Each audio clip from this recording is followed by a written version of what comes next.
भगवान राम से संबंधित मुख्यतः दो ग्रंथ हैं, तुलसीदास द्वारा रचित श्री रामचरितमानस और वाल्मीकि जी द्वारा रचित वाल्मीकि रामायण। पर दोनों ग्रंथों में ऐसी कई बातें हैं जो मेल नहीं खाती हैं। 2. भगवान राम भगवान विष्णु के 7वें अवतार हैं। 3. राम नाम रघु राजवंश के गुरु महर्षि वशिष्ठ ने दिया था। 4. राम का अवतार एक पूर्ण अवतार नहीं माना जाता है क्योंकि उनको 14 कलाएं ज्ञात थीं। श्री कृष्ण 16 की 16 कलाओं में पारंगत थे। ऐसा जानबूझकर किया गया था क्योंकि रावण को कई वरदान प्राप्त थे, लेकिन एक मनुष्य उसका वध कर सकता था। 5. जब राम अवतार का प्रयोजन सिद्ध हो गया तब राम जी को किसी साधारण मनुष्य की तरह ही अपना शरीर त्यागना था, लेकिन उनके परम भक्त हनुमान के होते यमराज के लिए राम जी तक पहुंचना संभव नहीं था। इसलिए राम जी ने जमीन में पड़ी एक दरार से अपनी अंगूठी गिरा दी और हनुमान से उसे लाने के लिए कहा।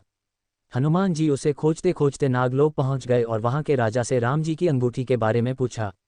तब राजा ने बताया कि राम जी ने ऐसा उनका ध्यान भटकाने के लिए किया है ताकि यमराज राम जी को ले जा सकें।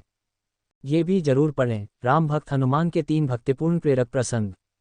6. राम जी के अनुज लक्ष्मण सीता मैया और भगवान राम की रक्षा करने के लिए 14 वर्ष के वनवास में एक भी दिन नहीं सोए थे, इसलिए उनका एक नाम गुडाकेश भी है। 7. रावण मायावी था, उससे मुकाबला करने के लिए इंद्र देवता ने राम जी के लिए एक दिव्य रथ भेजा था। उसी रथ में बैठकर राम ने रावण को परास्त किया था। 8. वनवास जाते समय भगवान राम की आयु 27 वर्ष थी। 9. रामचरितमानस के अनुसार कि राम रावण का युद्ध 32 दिन चला था जबकि दोनों सेनाओं के बीच 87 दिन तक युद्ध हुआ। 10. लंका पहुंचने के लिए समुद्र पर राम सेतु का निर्माण करने में सिर्फ 5 दिन लगे थे। Lord Rama amazing facts in Hindi. 11. माना जाता है कि देवी सीता ने बचपन में ही भगवान शिव का धनुष खेल खेल में उठा लेती थीं, इसलिए राजा जनक ने उनके स्वयंवर के समय धनुष तोड़ने की शर्त रखी थी। 12. माना जाता है कि गिलहरी पर जो 3 धारियां हैं वह भगवान राम के आशीर्वाद के कारण हैं। दरअसल जब लंका पर आक्रमण करने के लिए राम सेतु बनाया जा रहा था तब एक गिलहरी भी इस काम में मदद कर रही थी। उसके समर्पण भाव को देखकर श्रीराम ने प्रेमपूर्वक उसकी पीठ पर अपनी उंगलियां फेरी थीं और तभी से गिलहरी पर ये धारियां मौजूद है। 13. रावण खुद को अजेय समझता था, लेकिन एक बार राजा अनरण्य ने उसे शाप दिया कि उनके वंश से उत्पन्न युवक ही उसकी मृत्यु का कारण बनेगा। श्री राम राजा अनरण्य के वंश में ही जन्मे थे। 14. भगवान राम 4 भाई थे, राम, लक्ष्मण, भरत, शत्रुघ्न और उनकी एक बड़ी बहन भी थी जिनका नाम शांता था। 15. राम जी के धनुष का नाम कोदंड था।